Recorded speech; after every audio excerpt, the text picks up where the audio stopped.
اسرائیل نے operation rising line کے تحت آنن میں ایک بڑے پیمانے پر حملہ کیا جس میں تقریباً 200 لڑاکا ہتھیار شریک تھے۔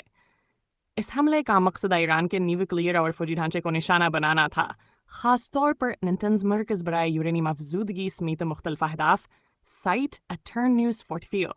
اس میں انقلاب حفاظت پاسداران سی کے چیف جنرل حسین سلامی اور ایران کی مسلح افواج کے چیف آف اسٹاف جنرل محمد باقری سمیت اعلیٰ فوجی رہنماؤں کی ہلاکت کی رپورٹ سامنے آئی ہیں۔ بروز سائٹ 24 بین الاقوامی جوابی کارروائیاں بھی ہوئیں۔